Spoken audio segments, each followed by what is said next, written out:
I call this third meeting of the Efficient and Effective School District Governance Task Force to order. Madam Chair, Madam Clerk, please call the roll. Senator Neal, Senator Tishner, Representative Bojanowski, Here. Representative Fleming, Brittany Abdelahad, Philip Baker, Angela Masden, George Nichols, Present. Rebecca Nicholas, Jody Wertenberger, Allison Ball, Representative Tipton, Here. Representative Banta, Here. Chair Nemus. Present. Please silence your cell phones. And Co-Chair Banta, do you have anything to say? I do not. All right. Does any of the members have any guests here? All right. Is there a motion to approve the minutes? Mr. Baker, Second. is there a second? Second. All in favor? Aye. Aye. Opposed? Minutes are approved.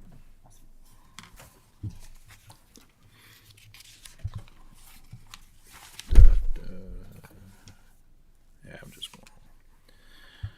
At this time, the presenters, the Kentucky State Data Center, Dr. Matthew H. Ruther, Director. Are they on Zoom? Yes, sir. Is that my cue? Yes. All right, fantastic. Thank you for having me here. I've been asked to speak on demographics for the state, the Louisville MSA, and for Jefferson County. Just briefly, I'm a professor at the University of Louisville, and I direct the Kentucky State Data Center, which is a Census Bureau partner that analyzes and disseminates data at the state and local levels. I'm going to share my screen real quick here. Can you see that agenda? Great. So I don't intend to speak for very long, but here's a sort of a brief agenda of what I want to cover. I'm going to talk about some recent population trends over the last 20 years in the city of Louisville and Louisville MSA, which includes 6 counties in Kentucky and 4 counties in southern Indiana and the state of Kentucky.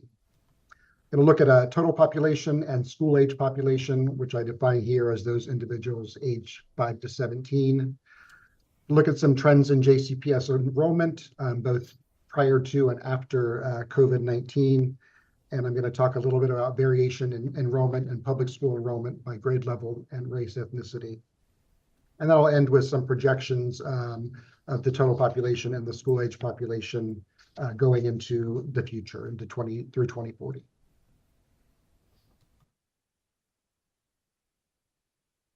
So what we've seen over the last 20 years, since 2000, is a general increase in the population in all 3 of these geographies. The MSA is growing faster than either the city itself or the state, but every geography is growing fairly steadily over the past 20 years.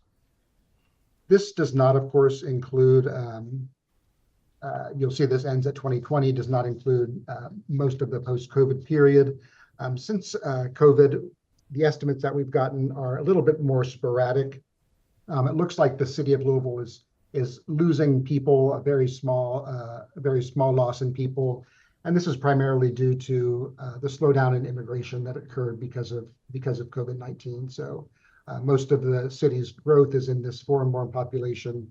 And so when it sort of halted at COVID, we're seeing a drop in growth. We expect this to growth to start again when we see the next when the next data starts to come out. Among child population, we see a sort of a different story. Child populations are growing slower than the total population. These are, of course, due to slowing birth rates within all of the geographies here. The fertility rate in the state is about 1.9. Replacement level fertility is a little bit over 2. And so we are not at present having enough children to sort of replace the population. And of course, as the baby boomer generation gets older and starts to move out of the population pyramid, we're going to see the population start to contract a little bit. However, the child population is continuing to increase, although at a slower rate. MSA growing the fastest, city growing a little much slower than that, and the state growing a very, very small amount. So we see a similar trend in JCPS enrollment. This is data from their Cascade portal system. This only goes back to 2016. If we took this graph back further, we're going to see a very, very similar trend right around, with total district population right around 95,000 to 100,000. Obviously, these enrollments vary based on many things: the age distribution of the population, on dropout rates, on levels of homeschooling, and on private school enrollments within the geographies. These bottom lines show enrollments by grade level. We can see that the enrollment in the elementary school had declined a bit since 2016. The middle school, grade 6 to 8, are essentially unchanged, and high school students population has increased a little bit since 2016. One of the things that I was asked to focus on is enrollment as a result of COVID-19. And so this is some data from just the last 5 years, starting in 2019, going through 2023. This data is measured in October 1st of the year shown. So COVID would have occurred between the 2019 and 2020 numbers on this graph. We can see that enrollments during COVID, particularly in 2021, dropped mostly in the elementary schools, but there were small drops in the other grades also. But since that time, we've seen a rebound, at least among elementary school students and high school students. The middle school enrollments continue to decline a bit. I think this is because of the age distribution and not of lingering effects of COVID. So it looks like when COVID hit, elementary school students were probably the most likely to be taken out of school or sent elsewhere. Homeschooled would be my guess. Although the drop in enrollment as a result of COVID was only in the order of 2,000 to 3,000 elementary students. So what we expect to see in the future is very similar to what we've seen in the past. These dotted lines show projections for the state at the top, the MSA in blue, Jefferson County in red, going through the year 2040. And we see similar trends to what we've seen in the past, although the growth is expected to be slower. Same sort of ranking. We expect the MSA to grow the fastest, followed by the city, and then the state. And this is a trend that we've seen for many years now, where the MSA is growing due to suburbanization, people moving out from the city, and then rural areas of the state are losing population to the urban areas of the state, which would be the city and also its surrounding suburbs. So there's sort of this system of population mobility. Overall, we expect the Louisville Jefferson County population to increase by about 40,000 people by 2040. However, among children, we do expect to see some population loss. So these are the age 5 to 17 populations, both in the state in green, in the MSA in blue, in the city in red. While the state and MSA are expected to see small growth in the child population, Jefferson County is expected to see a small decline. This is not particularly unusual given what we've seen over the past 20 years. The city tends to lose younger populations to the suburbs and gain young adults from the suburbs. So we're sort of switching the younger generation for the slightly older generation. And so we do see this small decline going into the future.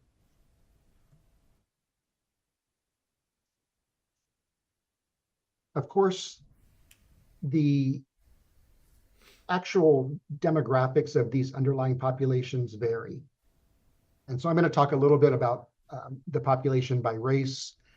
And this is important because of how race is reflected in public school enrollments, which I'll get to in just a second.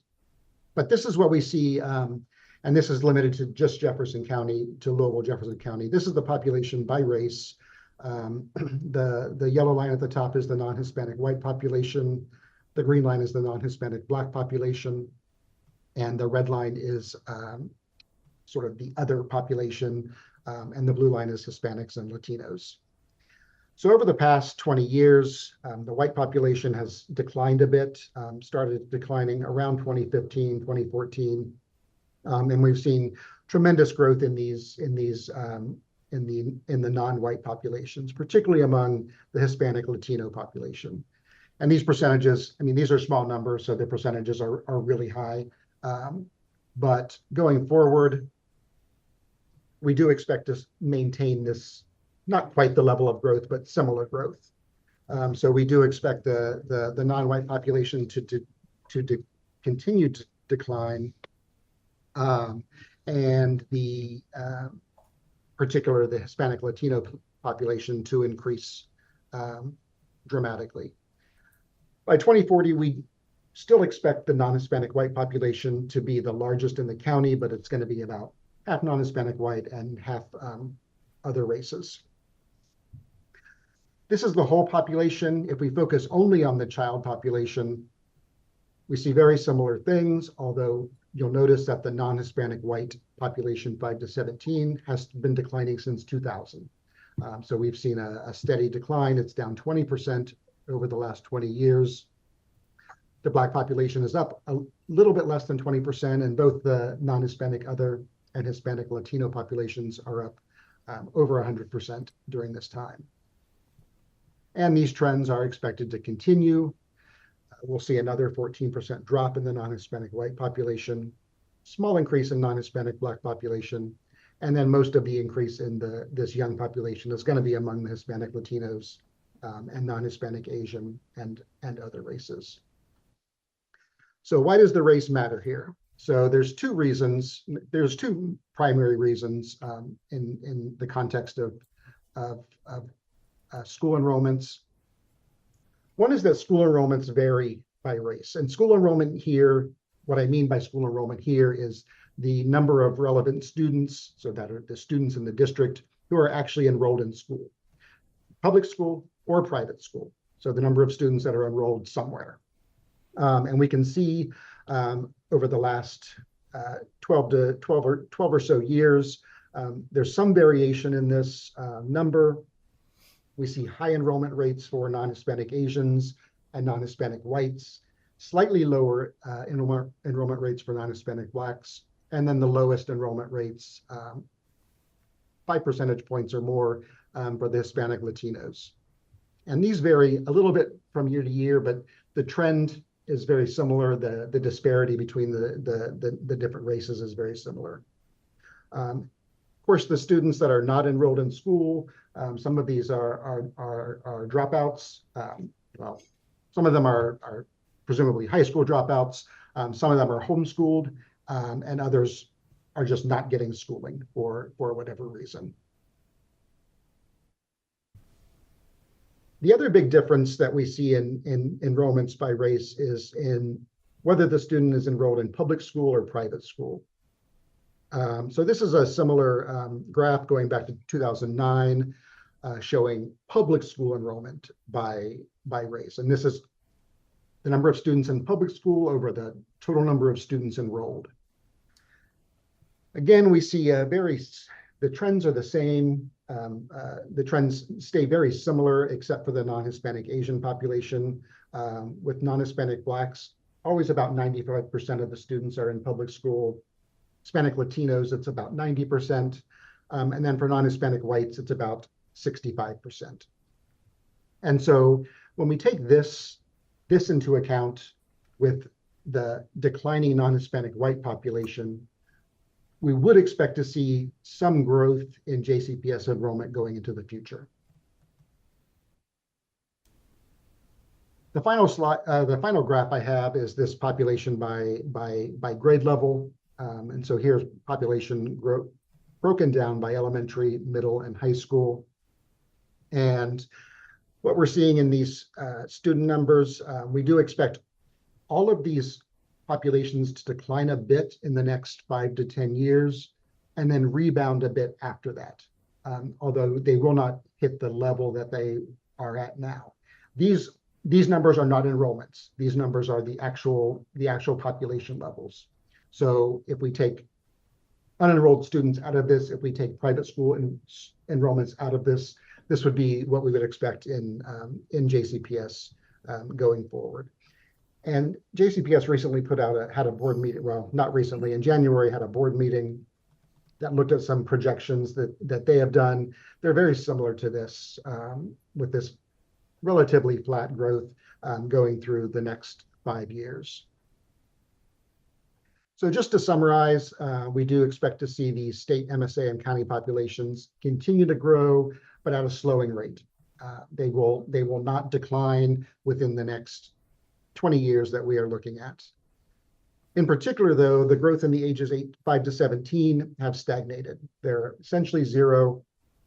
And all of the future growth within the county is expected to occur among non-white populations. These non-white populations have somewhat lower enrollment rates overall, so their enrollments will be less than the non-Hispanic whites, but they have much higher public school enrollment rates. And so these sort of cancel each other out, or not cancel each other out, but these operate in the opposite directions, although the differences in public school enrollment are much larger than the differences in enrollment overall. And then we do expect to see modest declines in the population within each school level over the next 5 to 10 years, followed by some small gains.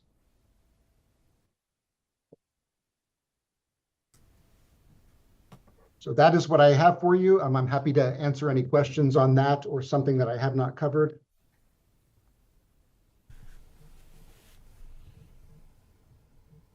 Representative Bojanowski. Yes, thank you, Dr. Ruther. Quick question. So on your slide, public school by race, do you have data that goes back to the early 1970s to see what the impact was of mandatory desegregation on public school enrollment? We do not. This data comes from the National Center for Education Statistics. What they have available publicly goes back to the mid-90s. This is not to say that they do not have it going back further. It's not something that I've looked for. There is another NCES data collection called the Civil Rights Data Collection that's operated by the Office for Civil Rights. They may have data that goes back further also, although I have not checked that. If it's something that you're interested in, I'm happy to look into it. I would appreciate that. May I ask one more question? All right.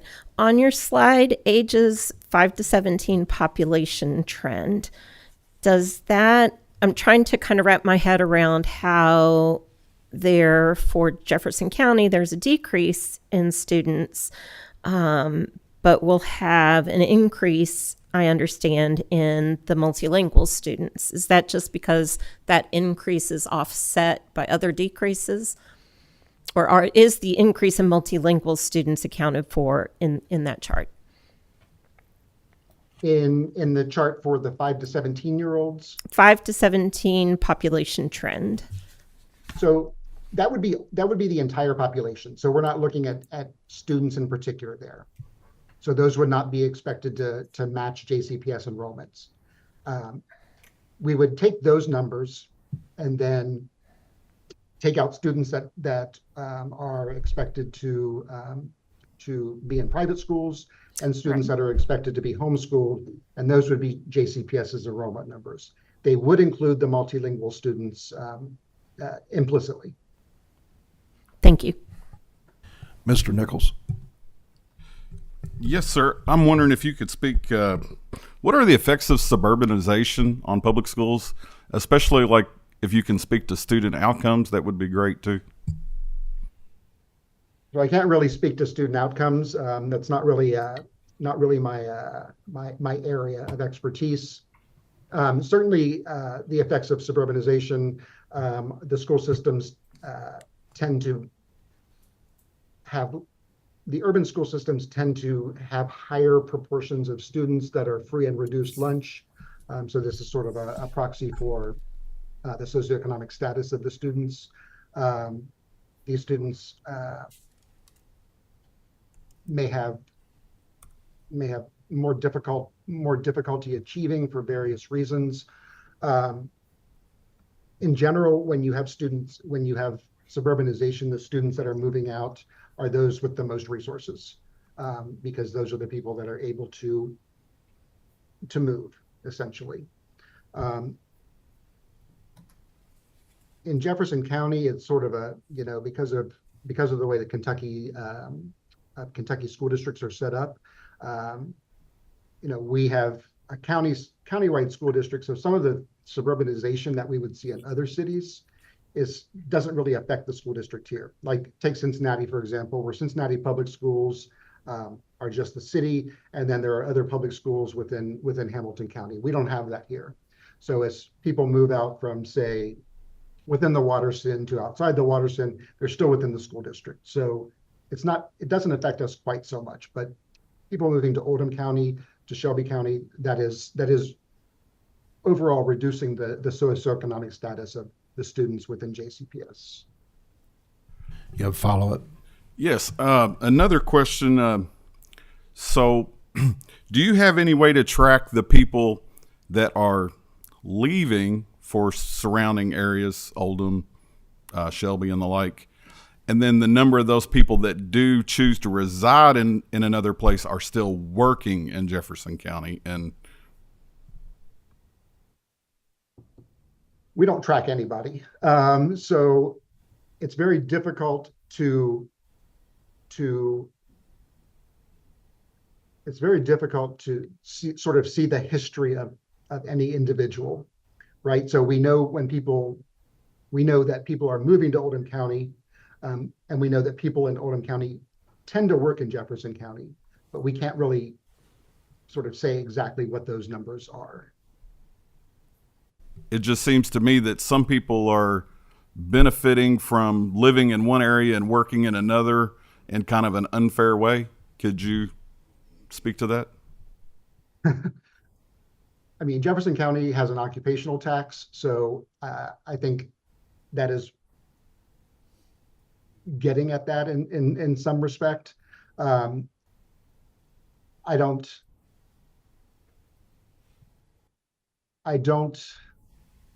think that I can really answer that question. We may be able to have Kentucky Stats answer that if you, Mr. Nichols. Representative Fleming. Thank you, Mr. Chairman. Dr. Ruth, it's good to see you. I appreciate working with you last year. You always provided good information, very precise, and appreciate your analytical skills and abilities on all that. So I do appreciate what you're doing, what you presented. I wanted just to, first of all, get a clarification. Your data basically points to enrollment. Obviously, that's one criteria. The other criteria we look at is attendance. And when we saw in the prior presentation that the attendance is significantly less than the actual enrollment. I think it's around 82,000. And enrollment is around, 94,000 and so forth. I want to ask you, and I appreciate looking at the enrollment, how will these numbers change, if at all, if you look at this as a base of an attendance and not enrollment?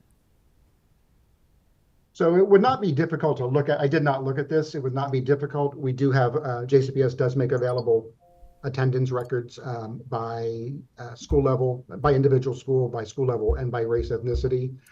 So you could take these projections that are expected into the future, take these attendance rates, assume that they remain the same going into the future, and then we could interpolate the or extrapolate the expected actual attendance going into the future.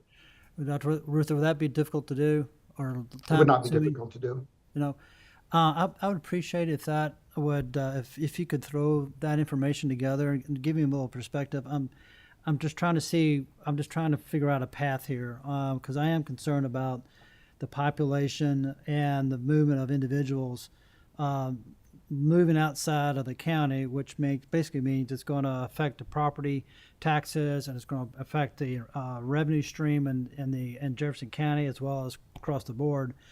And I'm trying to, like I said, I'm trying to see exactly looking at 5 to 10 to 15 years down the road in terms of how we need to address whatever we need to address based on this what the committee uncovers and so forth.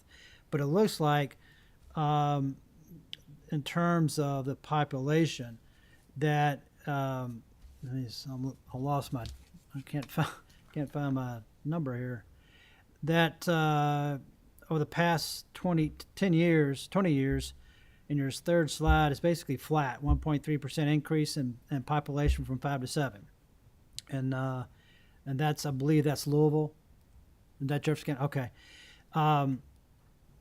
That's, obviously to me, that's telling, a flat. And I project if we continue on, I can even see that going flat or even going in reverse, which would be concerning, which basically flows into my thought process on what we need to do in terms of helping out Jefferson County in terms of them embracing any type of population shift, what's going on, regardless of the grade and so forth. So, I don't know if you have any comments on that. If that observation might has any merit or what your thoughts are.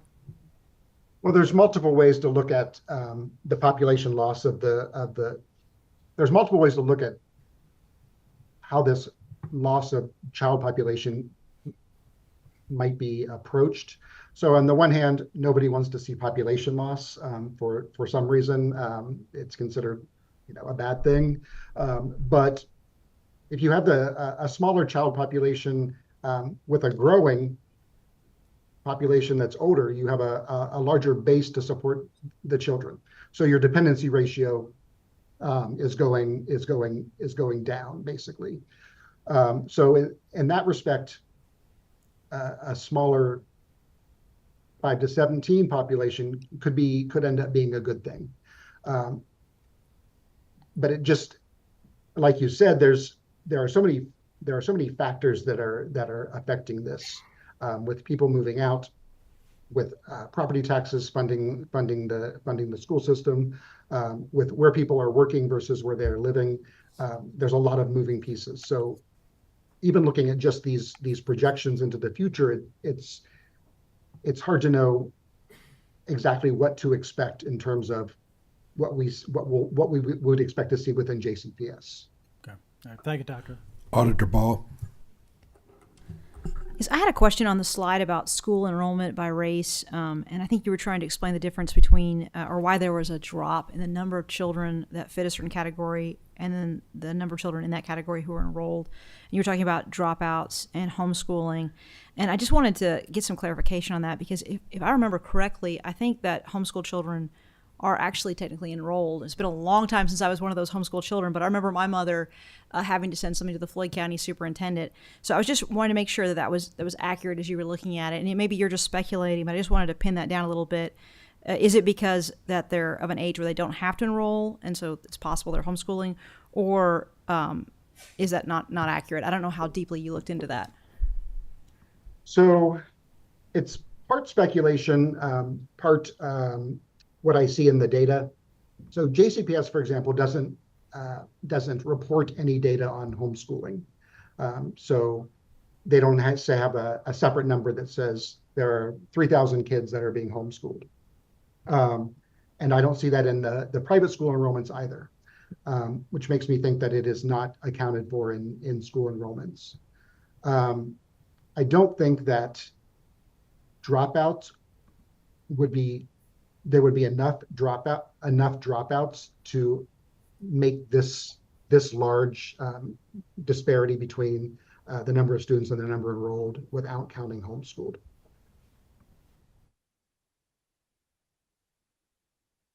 But I can check and make sure for you. Do you have, okay. Representative Tipton. Thank you, Mr. Chair. I do have a couple of questions. I might make a comment on Mr. Mickles' question a while ago about people moving out of Jefferson County and still working in the county. As of 3 weeks ago, I've been a licensed realtor for 25 years, working primarily in Spencer County. There are a multitude of reasons when I talk to families why they make the move. A lot of them outside of Jefferson County. Inevitably, they always ask about the school system. There are other reasons: lower property taxes, planning and zoning regulations are different. So there's a variety of reasons, but that trend's not expected to change. Our population's 20,000 in 20 years. It's projected to double. So, and I think a lot of that's going to come from our Jefferson County neighbors, but just kind of a casual comment there. I do have a question on your enrollment on public and private schools. When you refer to a private school, are you referring to a certified private school, or some private schools are not certified? Are you making a distinction there? I would, if the school is reporting to NCES, the Department of Education, they would be counted there. Okay, and that's probably the ones who are certified. What impact? I know Louisville, Lexington, Bowling Green has seen a large influx of refugee population in recent years. What's the impact of the refugee population, and do you all foresee that population is going to continue to increase in these urban areas? So we don't have an actual official number on an actual number of refugees. These numbers are not something that is provided by the Census Bureau. They would be incorporated into the foreign-born population number, which has been increasing steadily but not dramatically. About 8 to 9% of Louisville, Jefferson County is foreign-born right now. Over the next 15 years, that may go up to maybe 12 to 13%, would be a sort of a conservative estimate. We're not seeing the influx of immigrants that you see in your traditional immigrant gateways, but it is growing. But I can't pull refugees out of that number. Okay, Mr. Chair, if I could ask one more question, please. In your slide on the impact of COVID, that 5-year period, you referenced there, we saw a tremendous drop in the 2020-2021 era. Elementary school has rebounded somewhat. Middle school continues to come down, and high school continues to go up. Any ideas why middle school students are continuing to drop? And what are your forecasts for, are those enrollments going to get back, or will they get back to pre-COVID levels, in your opinion? So one of the difficulties with these numbers is that if one of the difficulties with these numbers is that I don't actually look at data that is divided by school level. I look at data that's divided by age, and then I sort of assign the ages to school levels. I think what we're actually seeing in the middle schools is that we're just seeing a drop in that particular age group right now. It's not we're looking at maybe 1,000 students. It's not a dramatic drop. It's less than 5%. But I would expect it, because what we see in the elementary schools is this increase. That increase is going to be coming to the middle schools, presumably in the next couple of years. So I would expect them to increase. Thank you. Mr. Baker. Thank you, Mr. Chair. Thank you for being here as well. Thank you for being online. Question on all the population trends that I've seen in this presentation and previous presentation. It seems to me that there is, I guess, a non-Hispanic white flight.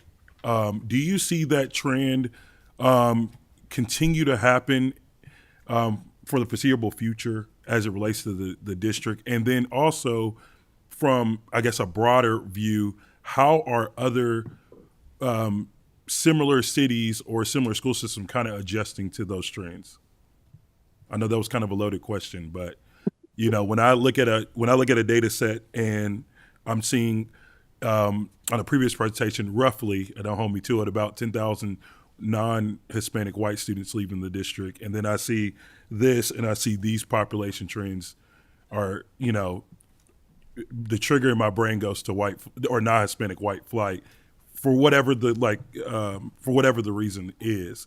And so if that's going to be a trend, how are other cities adjusting, or is it, the occupational tax that's the impact on it? So the answer to your first question, absolutely, this is the result of white flight to the suburbs. I mean, Jefferson County's population loss is typically going to Oldham County, Bullitt County, Shelby County, and Southern Indiana. Spencer County, of course, to a smaller extent because it's a smaller county. And these tend to be white populations that are moving at a higher rate than others. So this is definitely white flight. And like the gentleman said, some of it is, if you ask people why they move, some of it is the school system, some of it is traffic, and some of it is crime. And there's a lot of different reasons, but the outcome is that we do see non-white populations declining within urban areas. In terms of, and we do expect this to continue. It's been going on for 50, 60 years now, since the 1960s and 70s. So, you would expect it just to continue. Your second question, I can't really answer. I'm not an education specialist. I don't know how other cities are responding to this. Like I said, Jefferson County is unique in that the whole county is the district. And so it would be interesting to see what, say, Cincinnati is doing, because their problem is probably exacerbated because there's more flight from the city to, say, Hamilton County, which is a much shorter, a much smaller change than moving to an outlying county. But I don't really know how they are responding to this. May I have a follow-up, Mr. Chair? Yes. Thank you. Is there a direct correlation, I guess, to the social economics in that trend? For instance, if 10 years ago, with more non-Hispanic whites, the average family median income might be higher. Is that, in how we view resources and things for our students, how is that now? Like, do you see a direct trend? Is it about the same, or do you not, or even have that kind of data set to go with that drop in population? So is your question whether the students that are moving out have more? I guess so. When we're looking from a governance standpoint on, from a task force, how do we help a school district in its trending? So for instance, if it's 10 years, the family median income was much higher because we had more non-Hispanic whites, and now that's changed. How does that change our view and how we support children now that the social economics have changed or will change for the foreseeable future? I guess that's kind of what I'm getting to. Yeah, so it's challenging because it's definitely true that the individuals that are moving out tend to have higher socioeconomic status than the families that are staying. However, income within, say, Jefferson County is still continuing to increase. It's just increasing faster in Oldham County and in Shelby County. Okay. Because the school system relies so heavily on property taxes generally don't go down. Yeah, they're going to continue to go up. It's one of the only things that I can say for absolute certain. And so I think what you see isn't so much that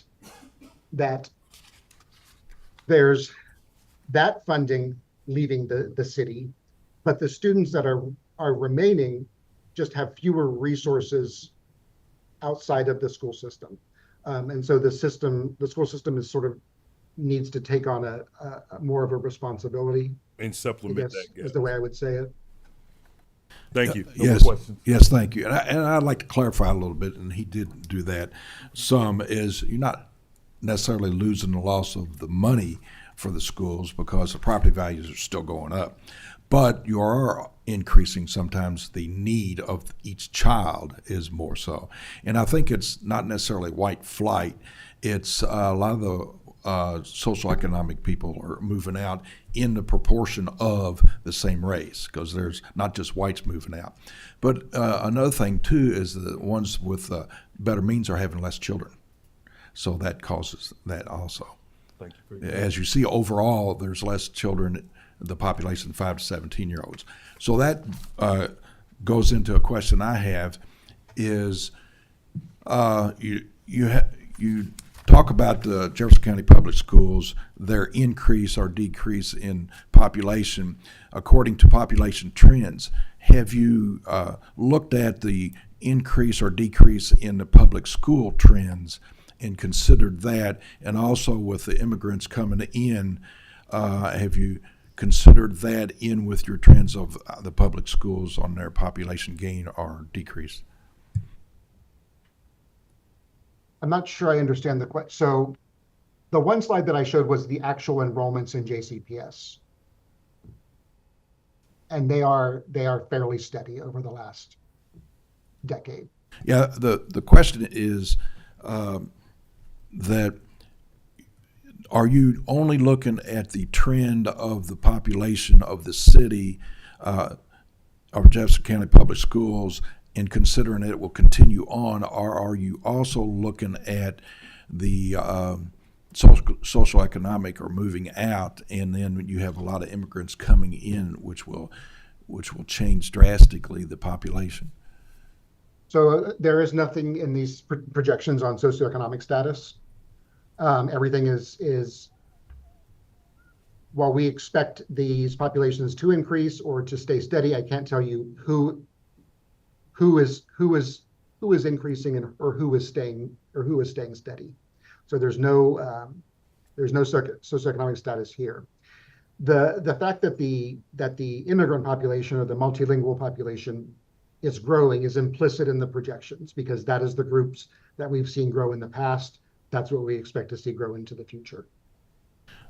I know you probably don't have these stats, but the immigrants that are here, are they having more children that causes the population to go up in the race, difference in the race, or is it because they're bringing children in?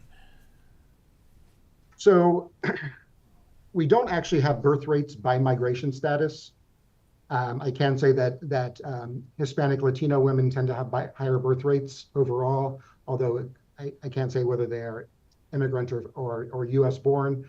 What we see in immigration, though, immigrants tend to be, fewer immigrants have children than do families that are already existing in the city.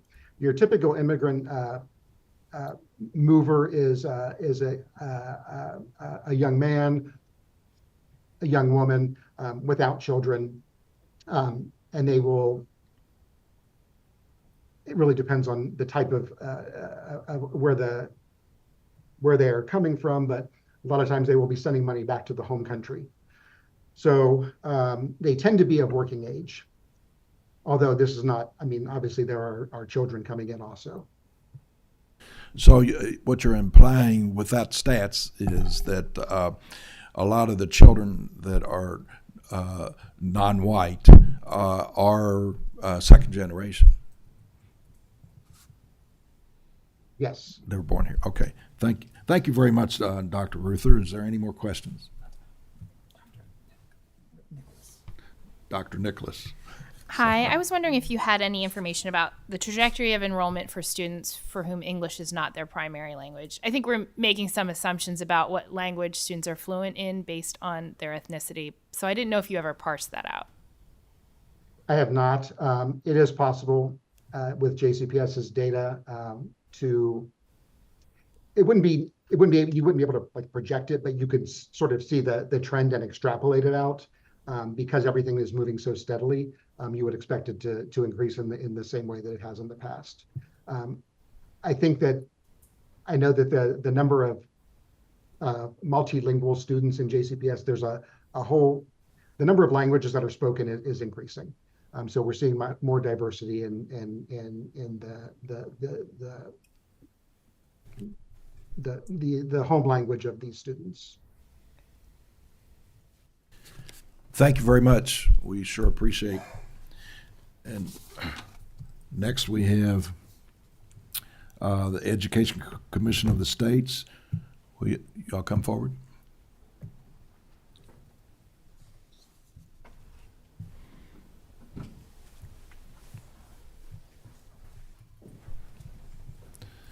And if you'll identify yourself and begin. Thank you so much, Mr. Co-Chair Nemes and Co-Chair Banta and members of the task force. We're so excited to be here. We came in yesterday from Colorado to enjoy some of your bourbon and to give you some good information. But do we have the slides? Once we get that going, we can get into that. If All y'all right. will identify yourself. Yeah, so my name's Ben Zumbalin. I'm Lauren Pesach. I'm Lauren Pesach. Hi, I'm Zeke Perez Jr. Thank you.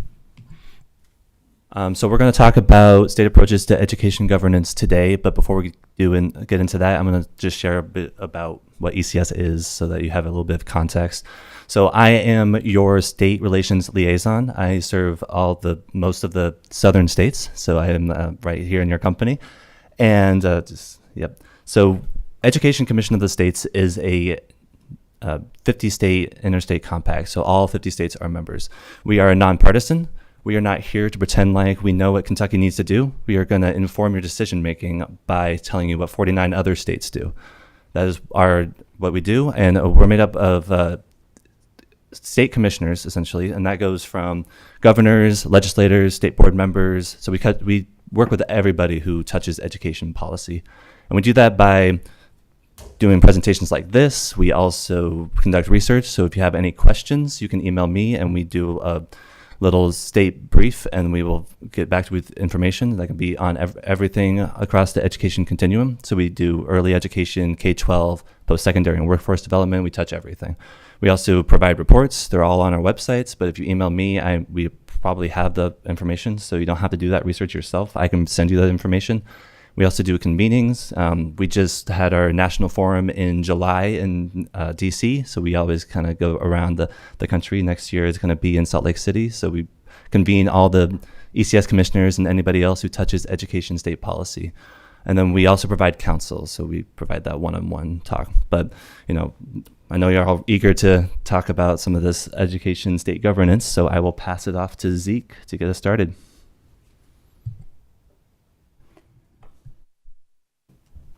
Hi, just to introduce myself again, I'm Lauren Pesach. I'm a policy analyst at ECS. Yep. And to introduce myself again, I'm Zeke Perez Jr. I'm an assistant director on our policy team. And as Ben mentioned, I'll get us kicked off today with an overview of the agenda and game plan for what we'll talk about.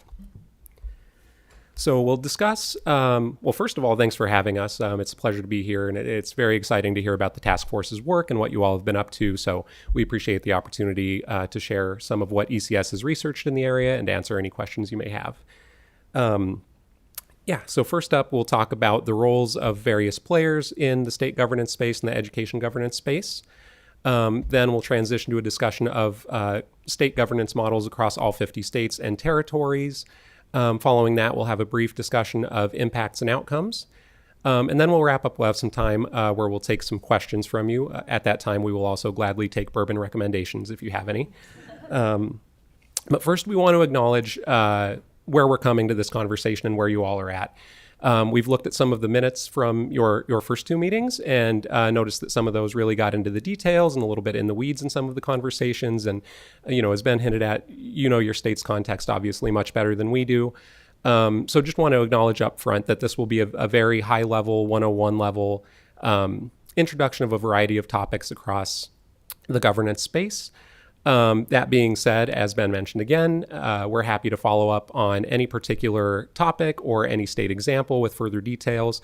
If there's anything we can't answer today, our policy team will turn around information typically in 3 to 7 days, so or longer if you have a deeper or a wider ranging information request, but we're happy to get you any of that we don't have today.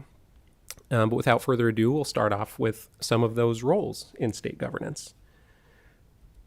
And so first up, I wanted to cue these first two, governors and voters. And while we won't go into as much detail on these positions, we did want to acknowledge the role of both of these in state governance.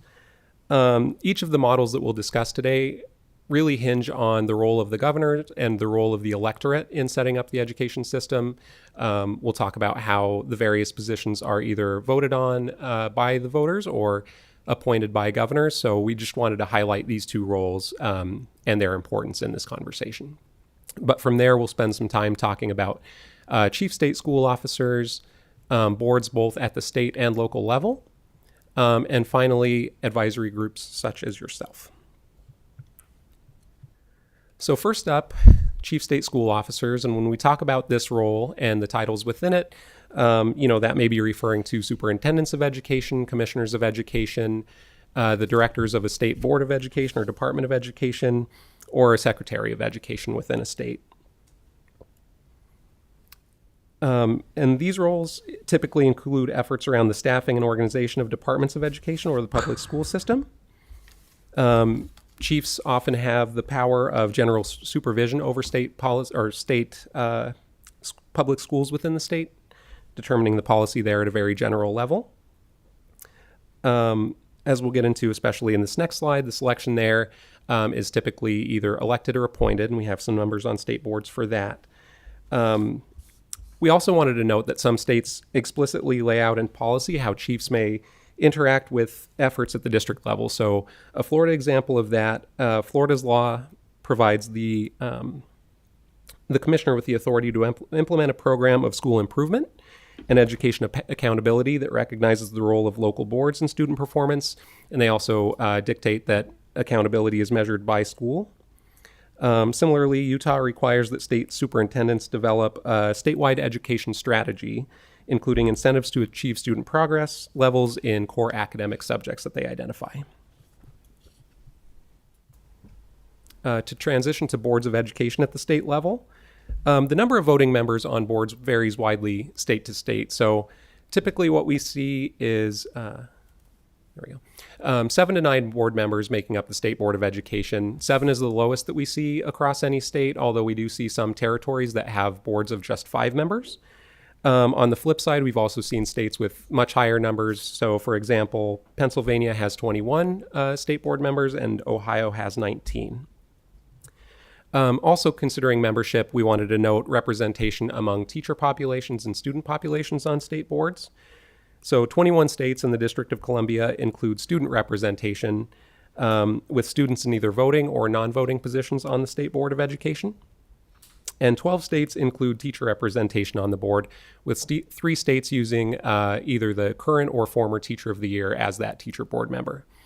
And we've heard across states and from peer organizations the importance of having both or either student or teachers represented on the board and just giving both students and teachers a voice in education, specifically around education governance.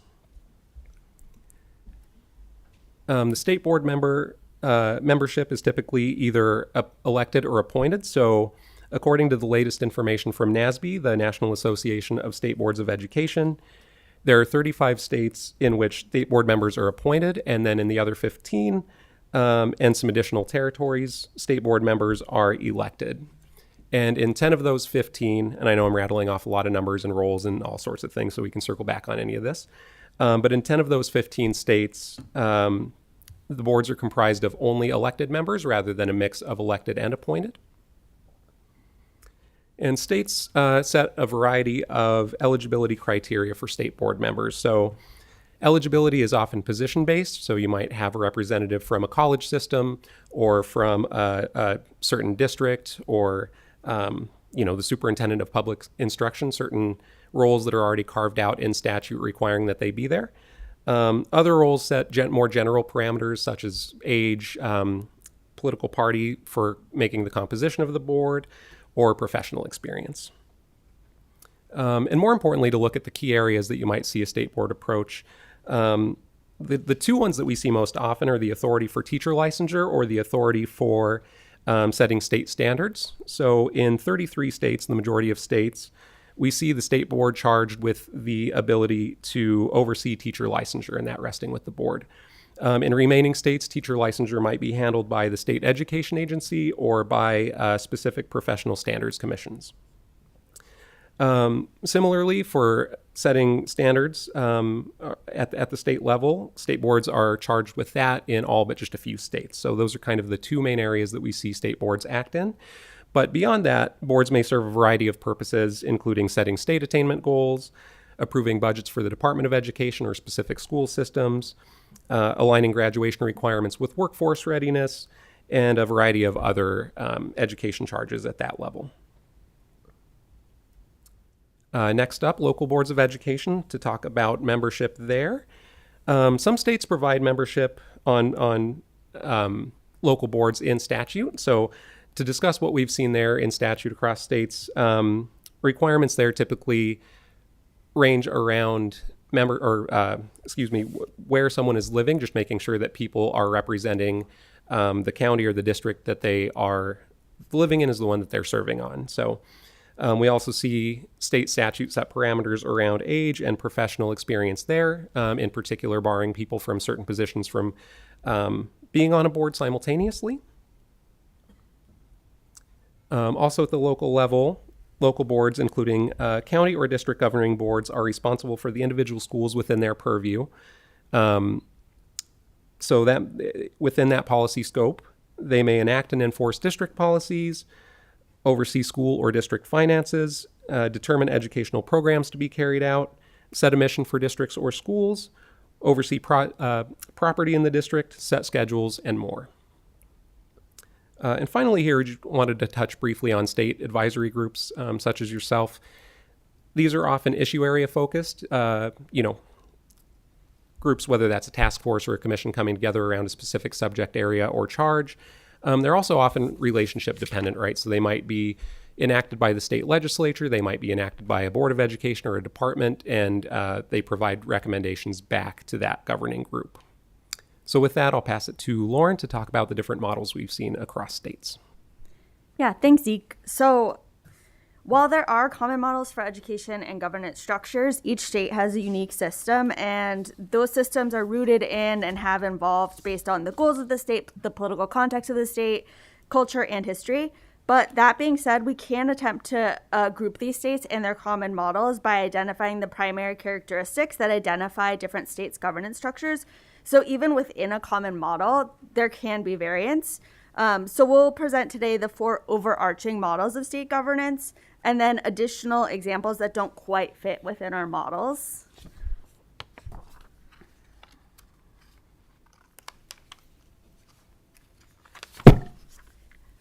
So this map gives a preview. Can we go back? Yeah. Okay, so this map gives a preview of the 4 governance types plus the other categories and how they're distributed across the country. The primary distinction between K-12 governance systems is whether the State Board of Education members and the Chief State School Officer are appointed or elected. 30 Chief State School Officers have a formal constitutional role in state government. And additionally, another difference is how they're selected for office varies. So 21 are appointed by state boards of education, 16 are appointed by the governor, 12 are elected, and 1 is appointed by the state executive level secretary. Additionally, in Oregon, the governor serves as the superintendent of education. State Board of Education authority and duties are also detailed in state constitutions and statute. 23 states include state boards in their constitutions, and 26 states only have statutory powers and duties. Only Minnesota and Wisconsin don't have state boards. And in New Mexico, their public education commission is advisory only. So next, we'll walk through the 4 model types that we've identified. So for example 1, in this model, voters elect the governor, who then appoints both the members of the State Board of Education and the Chief State School Officer.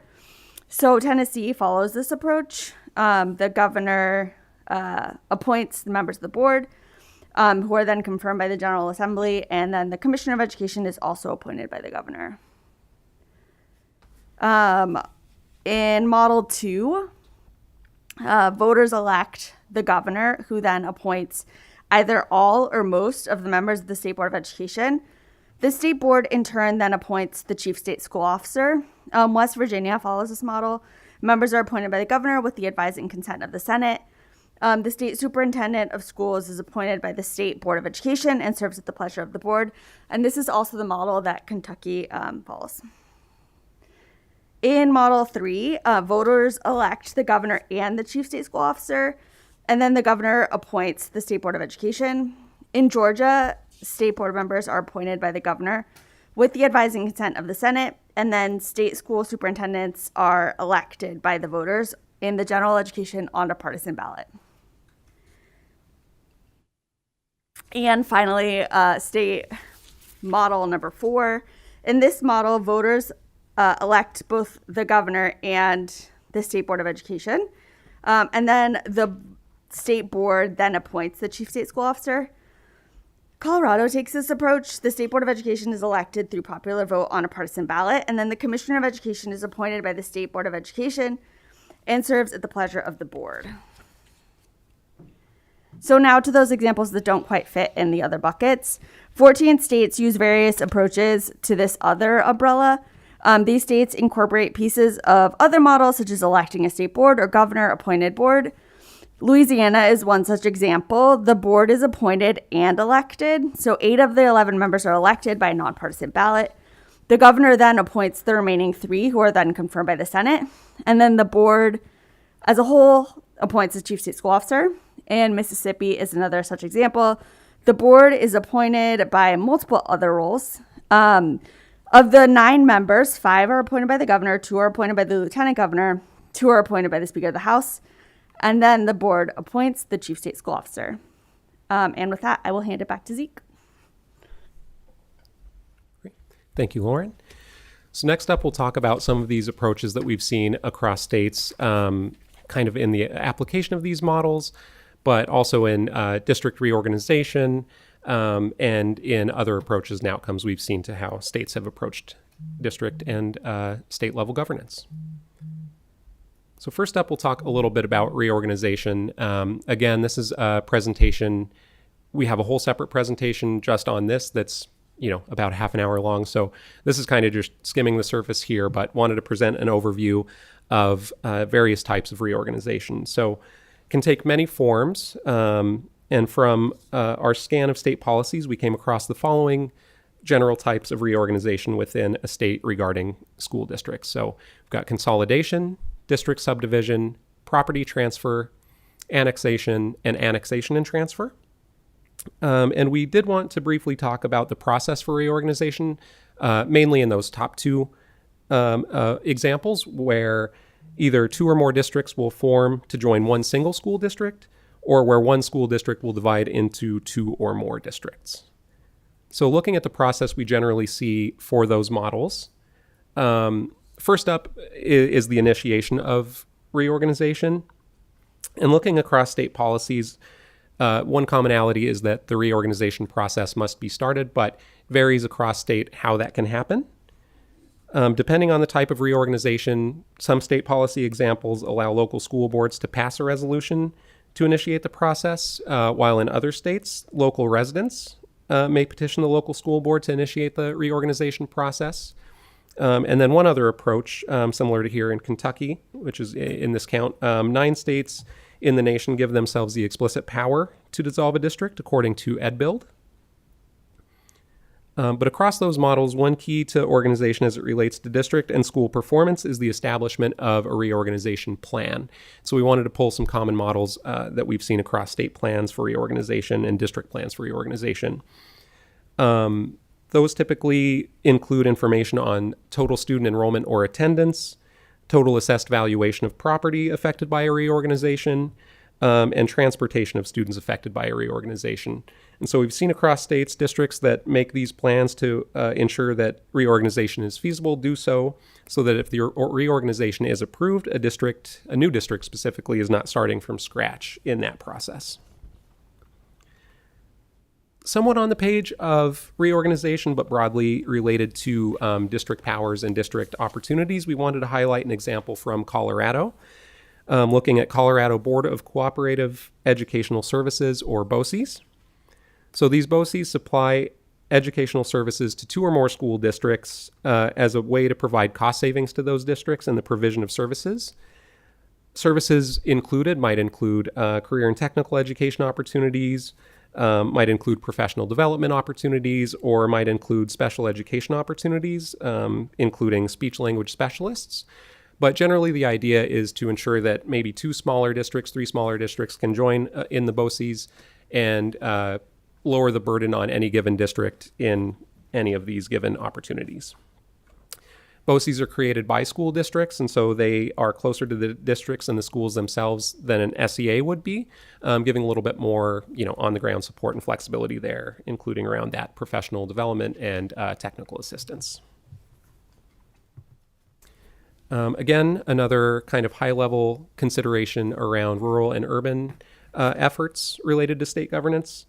Just wanted to highlight generally here what that looks like across states. And so nationally, we've seen the number of public school districts in the U.S. decline very rapidly, over the last about 100 years, dropping from 117,000 different districts in 1940 to just 13,000 districts in 2018.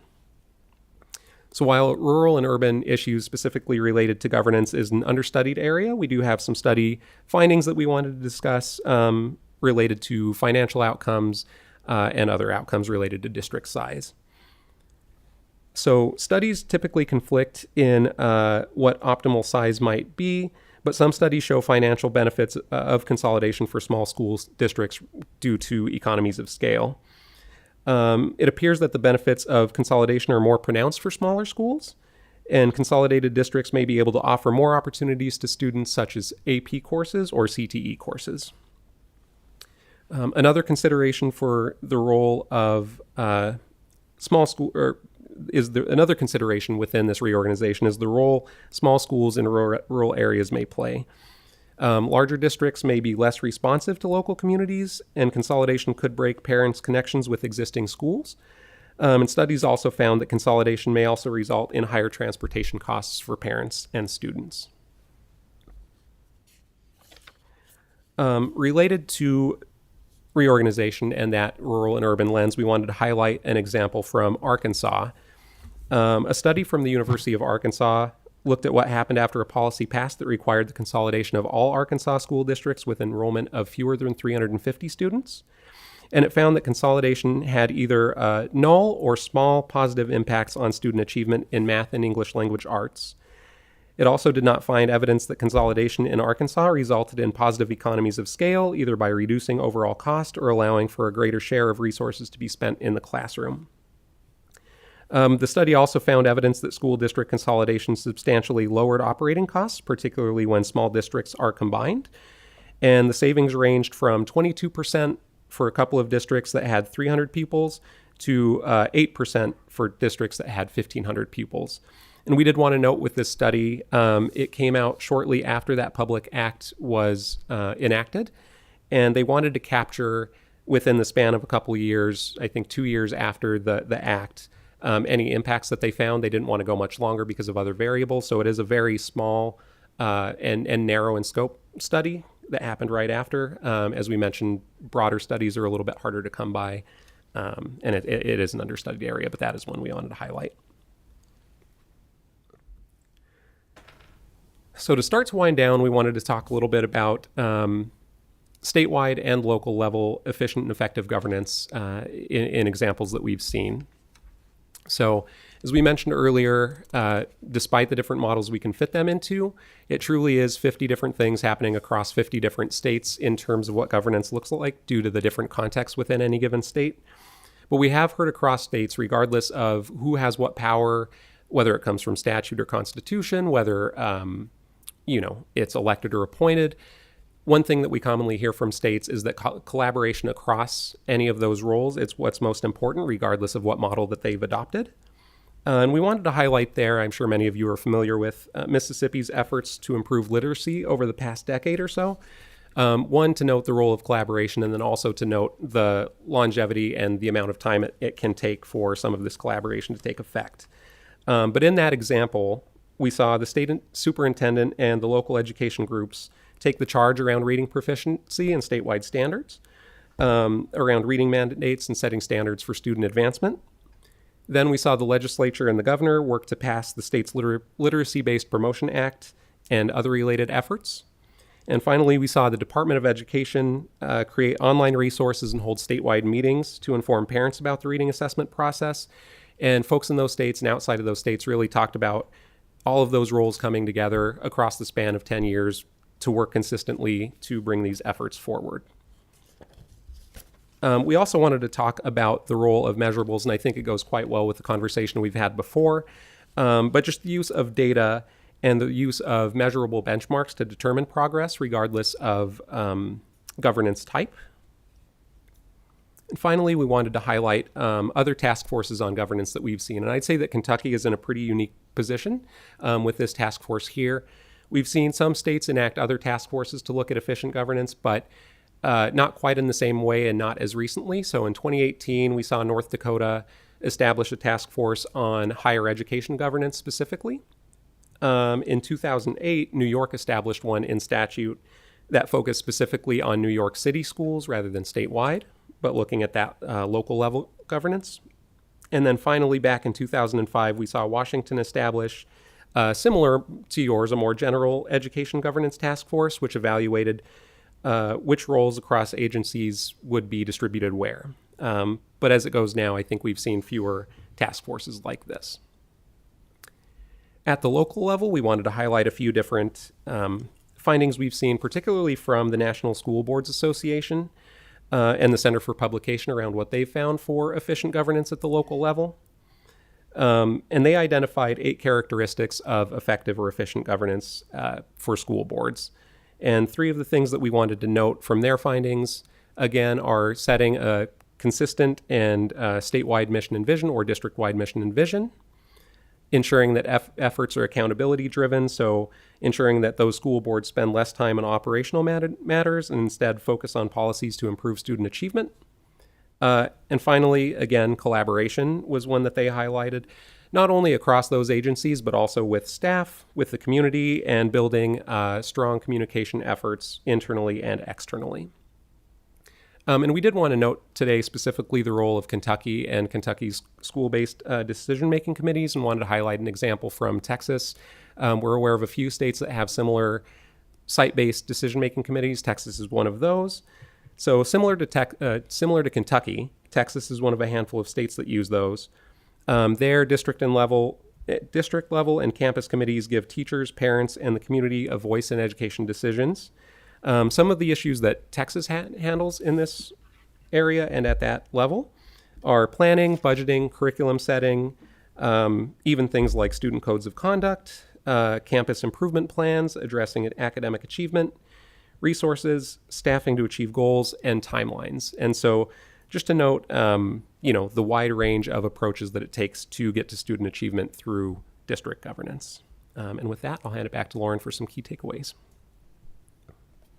So thank you so much for listening to our presentation. In summary, we just wanted to wrap up.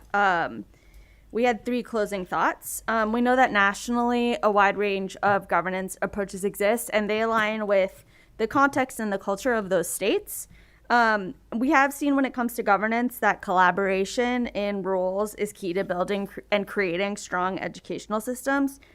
And finally, we know that it is crucial to keep an eye towards student achievement when making decisions. And with that, we're happy to take questions. Thank you. Representative Bojanowski.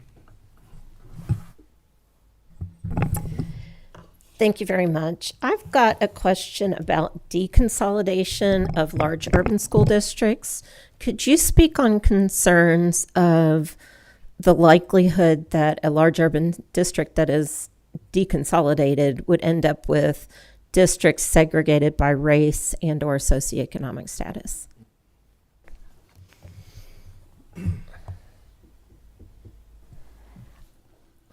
Yeah, so we have seen that this can be a concern when larger districts are broken up. We've seen several examples that I can't name off the top of my head, but we're happy to look into for you, where that has been a concern when a large district has considered consolidating. I do have some people looking into that. I contacted our policy team right before we came in here, and we're going to look into other large districts across the country. I know I can't speak to the specifics on this one, but maybe worth looking up the Baton Rouge example. They're kind of looking at least dividing the district, or in their case, parishes, and that will probably be included. And there's several, like Lauren just said, there's several other states that we will provide that information. And one other one to note, Utah is currently considering splitting their largest school district into at least two.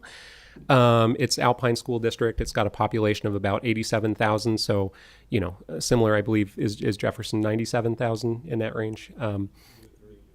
So, I think that's one of the most recent larger examples that we've seen. I believe it's on the path. I don't know if it's officially yet to be on the ballot in November, but it's something they're considering. So to speak to some of the considerations, I think one was whether it would go, whether it would split into 2 or 3 or more.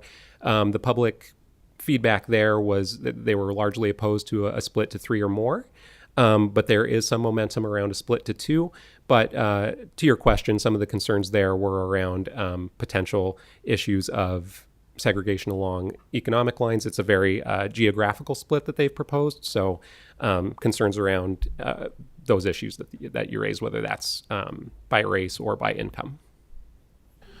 So mostly what you've seen is consolidation, and what you are going to look at is the concerns of if they were broken up, because you really haven't seen that much. Okay. Yeah, that's correct. Representative Tipton. Just a real quick follow-up. Yes.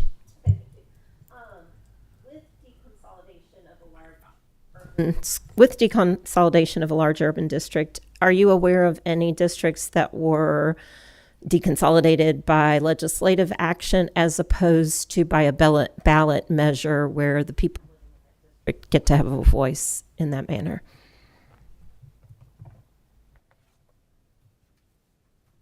I think that's one that we'll have to pull some additional examples on. We don't have it right now. I apologize for that. Yeah, I'll throw that in right now. Tell them to look into that. That's a good question. Thank you. Representative Tipton. Thank you, Mr. Chair. I appreciate you all being here today. I also appreciate the opportunity to present at your meeting in D.C. recently to talk about our Kentucky Numeracy Counts Act, what we're doing in early numeracy. This is hot off the press. It is Kentucky District Data Profiles for school year 2023. I like numbers. There's a lot of numbers in here.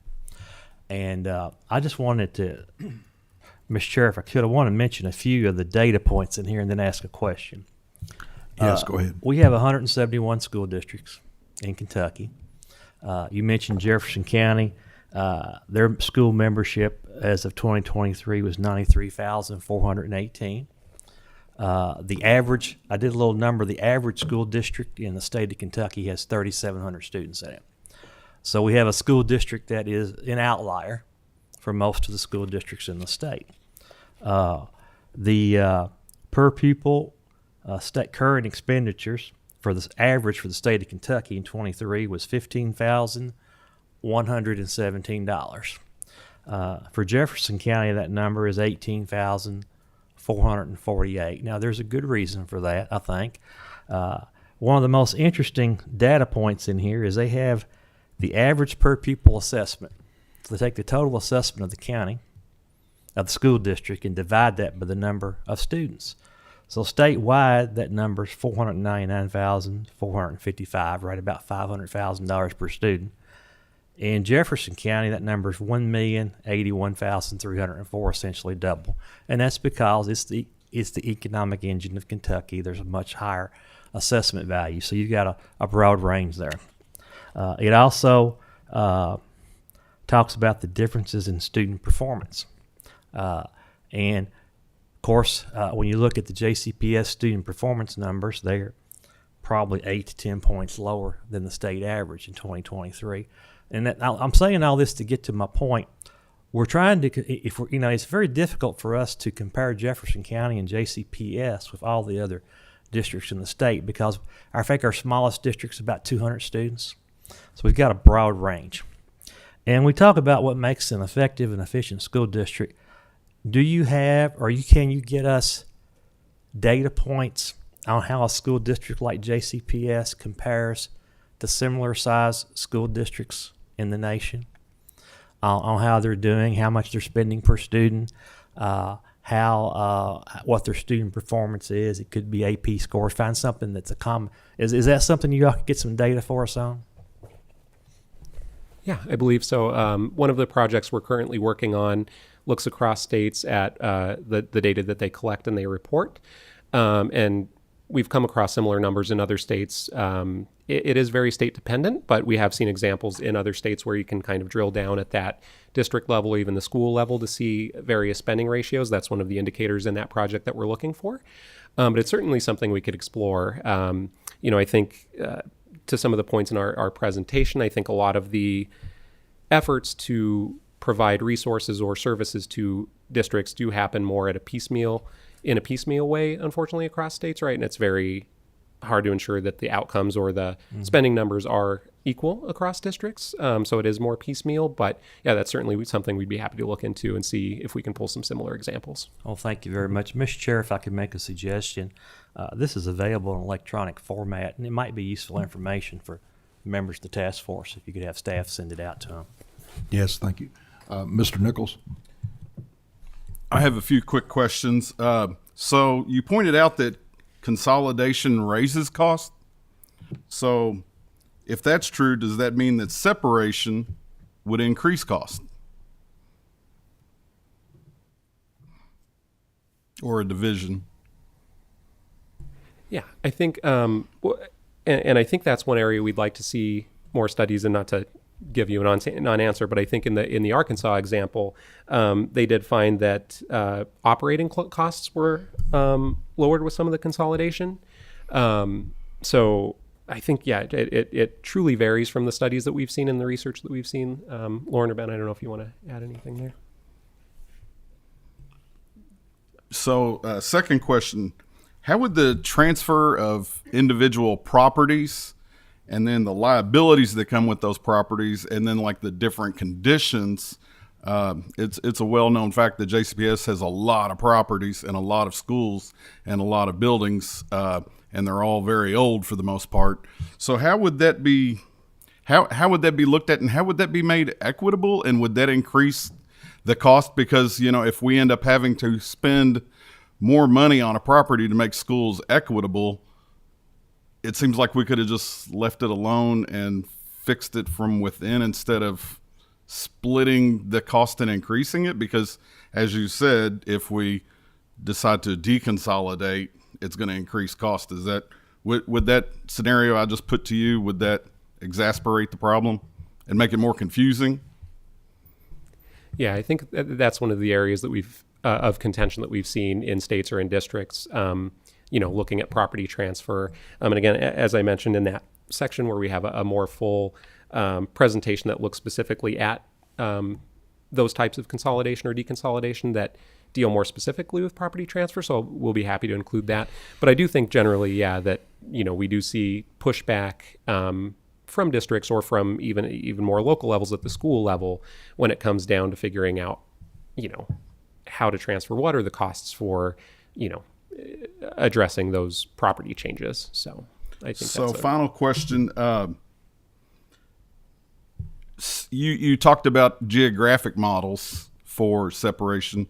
What other models exist, and how would they be equitable?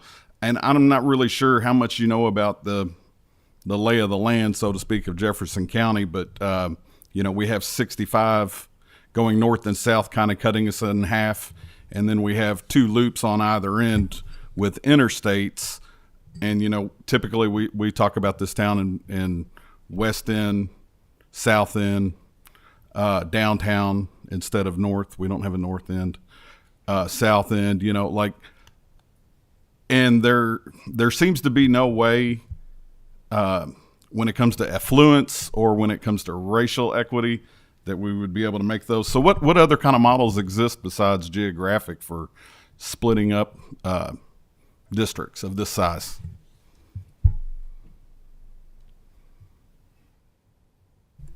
I'll start just to say that I do think that any given model I think naturally will have a geographic component, just for the other reasons we write property transfer and transportation and service provision. Just I think naturally any that are consolidating or deconsolidating or any annexation will have some sort of geographic component to the districts nearby.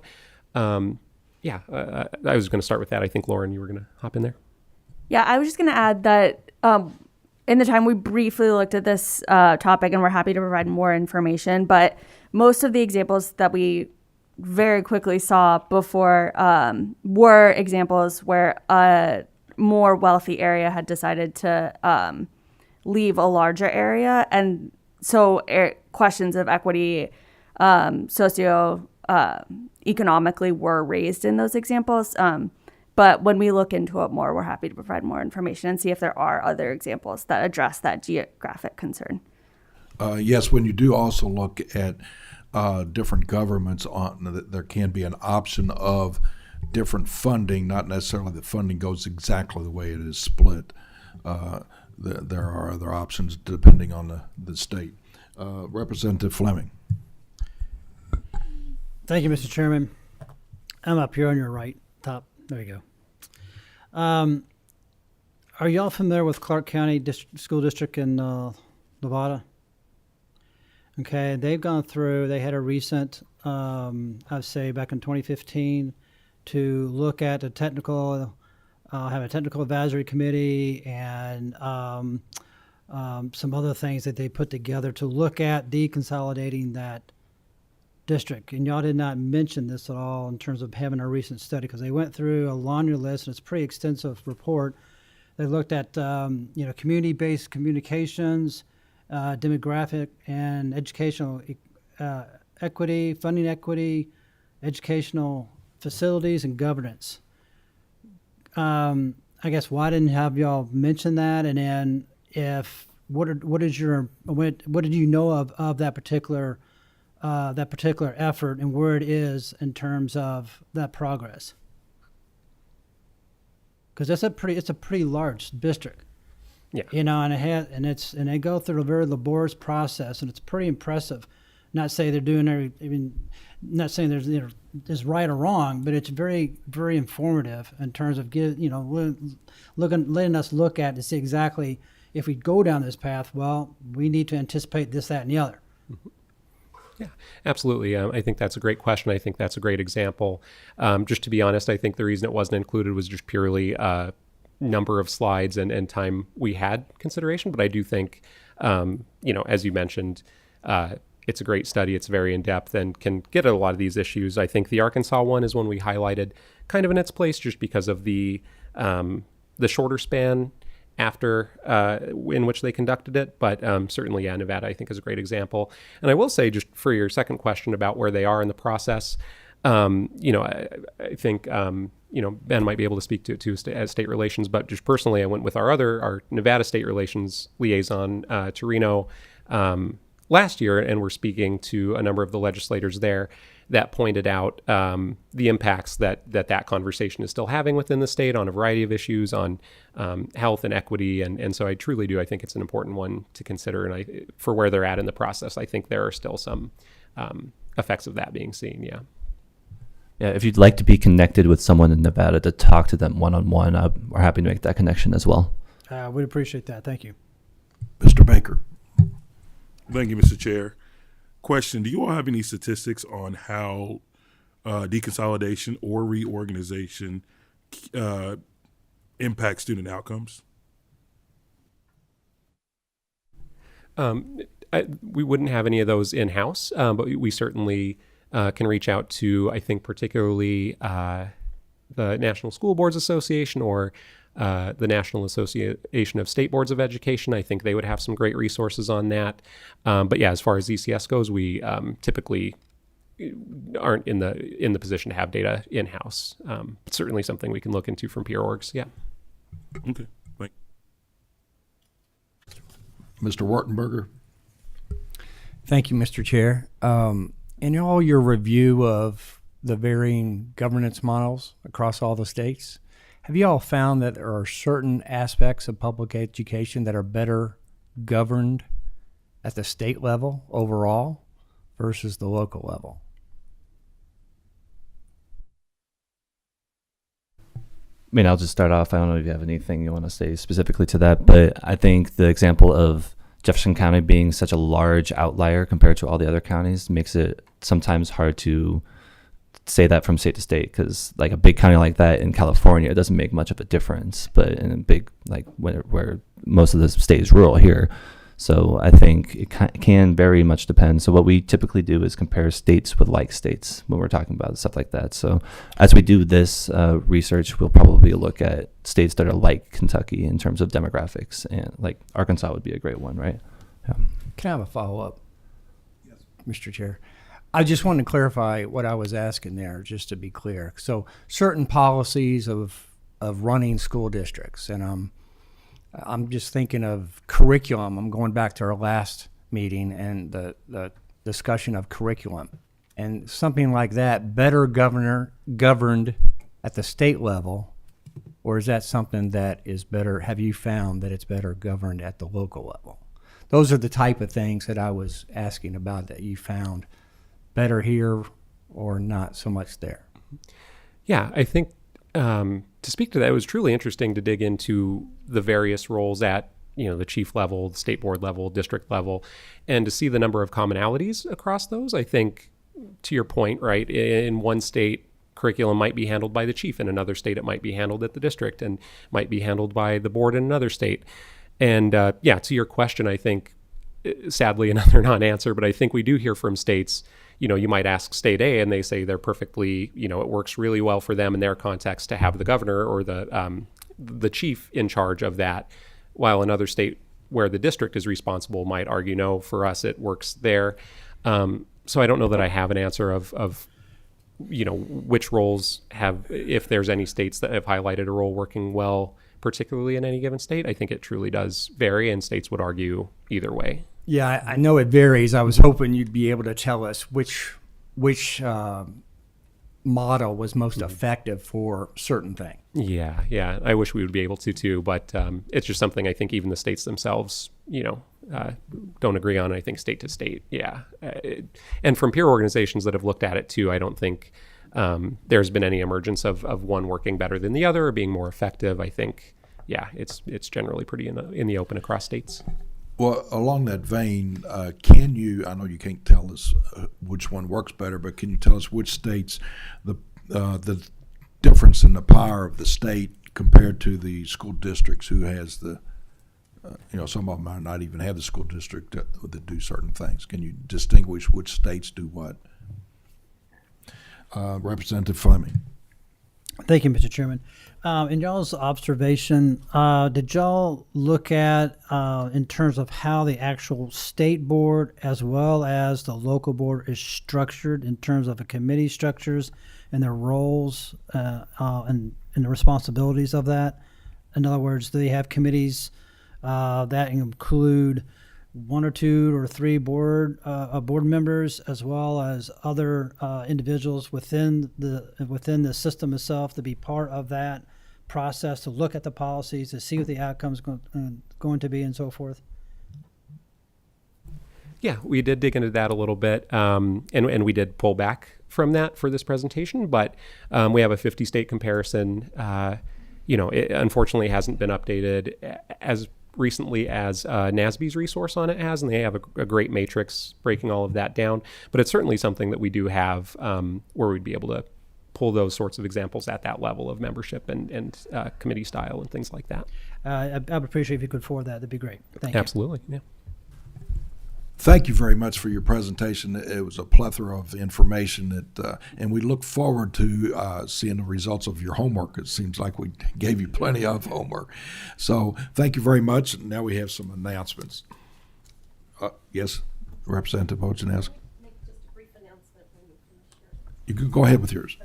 So I know that this is a task force specific to Jefferson County Public Schools, and I just want to commend the district for an outstanding start of the school year, particularly regarding transportation.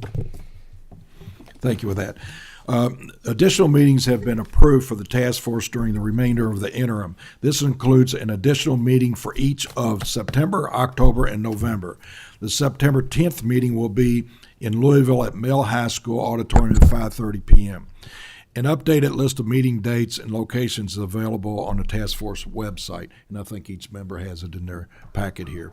Our next meeting will be held in Louisville at Central High School Auditorium at 5:30 p.m. to hear public comment. We are asking the public, how would you like to see the district's academic offerings, educational capabilities, and operations improved? And how have these factors affected the enrollment decisions for your child? A sign-up sheet for members of the public to speak will be available on site for the 30 minutes prior to the meeting start. Sorry. Yes. Thank you, Mr. Chair. On the mail meeting as well as the central meeting, will the mail meeting in Louisville also be a public forum format? At least in part, maybe whole, yes. Thank you. Is there any other questions or comments? Yes. Thank you, Mr. Chair. Just have a question. Is there a time limit on the public part of that, or the whole forum, I guess, for Central? There will be. I think Okay. it's going to be 3 minutes. Have we set that? 3 minutes? In total, like Yes. 90 or 3 minutes per person. per person for a total of like 30, 50? 30 minutes right now. I think. Got it. Okay. Yeah. I'm sorry. I was just curious, like how No, that's potentially fine. how long, or not that it matters, but just how long we might. Is that on the website, Josh? I Okay, didn't we'll see it. put that on the website Okay, too. thank you. That's a great question. Thank you. Is there a motion to adjourn? Motion. Second? We stand adjourned. George, I think I'm going to come see you Thursday.